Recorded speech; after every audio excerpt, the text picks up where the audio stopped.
So you take a complete bitch like Cardi B, has no idea what's going on. Her career is so in such turmoil, she needs clout off other people's suffering.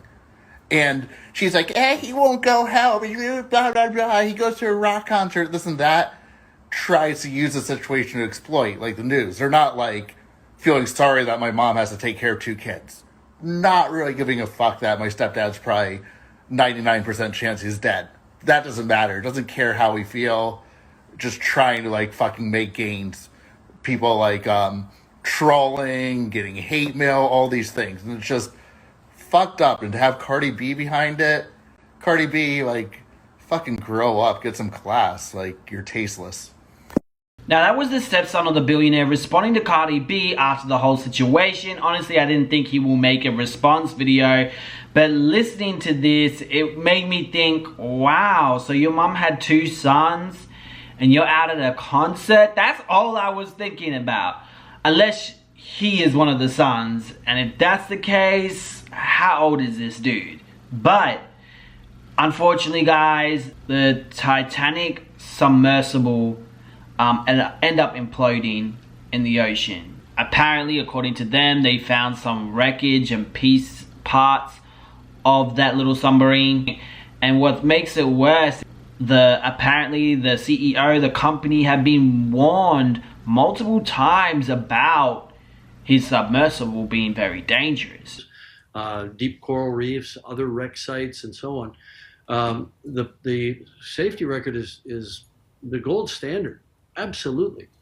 Not only no fatalities, but no major incidents requiring all of these assets to converge to a site. Of course, that's the nightmare that we've all lived with, you know, since all of us entered this field of deep exploration. We live with it in the back of our minds. But because implosion, as Bob described it, such a violent event, is first and foremost in our minds. The pressure boundary, which is what they call the hull of the sub, that the people go inside, is obviously first and foremost in our minds as engineers. And we spend so much time and energy on that. And we use all the computerized tools available today, finite element analysis. We worked on our sphere for our deep vehicle that went to the Challenger Deep for over 3 years, just in the computer, before we even made the thing. And then, of course, we pressure tested it over and over and over, and so on. So, you know, this is a mature art, and many people in the community were very concerned about this sub, and a number of you know, of the top players in the deep submergence engineering community even wrote letters to the company saying that what they were doing was too experimental to carry passengers and that needed to be certified, and so on. So I'm struck by the similarity of the Titanic disaster itself, where the captain was repeatedly warned about ice ahead of his ship, and yet he steamed at full speed into an ice field on a moonless night, and many people died as a result. And for a very similar tragedy where warnings went unheeded to take place at the same exact site, with all the diving that's going on all around the world, I think it's just astonishing. It's really quite surreal. And of course, P.H. Nargeolet, the French legendary submersible dive pilot, a friend of mine. You know, it's a very small community. I've known PH for 25 years. For him to have died tragically in this way is almost impossible for me to process.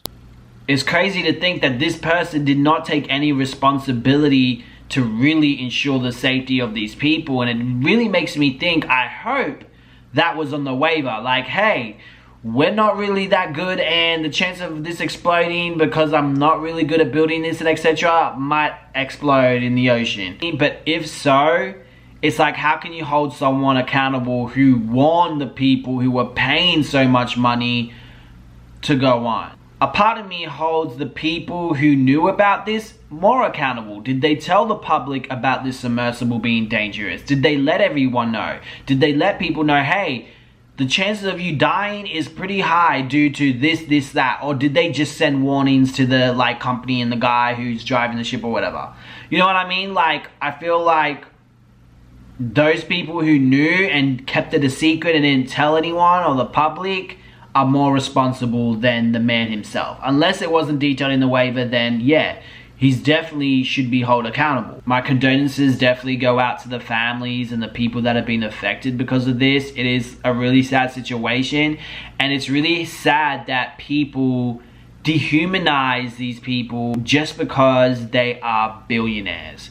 Because they are billionaires, we can just dehumanize them and make fun of them, and it's like, honestly, a lot of people are such assholes. Like, I haven't seen one post or anything of someone going, wow, I feel for their family, I feel bad for them, I hope they survive this. Like, people are just being complete jerks. The billionaire, by the way, wasn't the only one who recently responded to Cardi B. Tasha K had said an apology, and we're gonna read it. So, it says, I want to send a sincere apology out to Birdie Gang.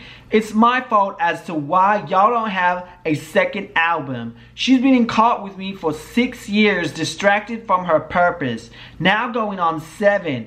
Atlantic is broke and won't help pay for her second album. Offset in court fighting to release an album, and my sister-in-law sold her rights to her catalog off too early in her career. Now there is no money to produce the album. She is consistently taking car insurance ads to keep the lights and pay the lawyers to continue to chase me down for money I don't have.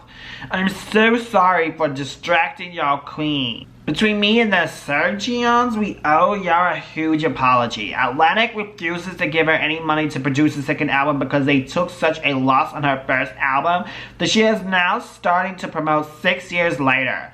Again, I'm so sorry. It's all my fault. But if you want music, real consistent music, please stream Barbie World this Friday. Ice Spice is from where she is from and can give y'all music y'all need instead of her giving y'all a Tasha K album. Wow. Wow, the vicious of it all. But Cardi responded saying something like, she sent a lyric from a song from Doja Cat saying, "Cause I just paid your bill," with a reply. I think Cardi's gonna be like, yeah, I'm just gonna ignore this psycho, because at the end of the day, I definitely think I definitely think Tasha K has narcissistic tendencies, and she's someone that's just going to continue coming and coming and coming and coming.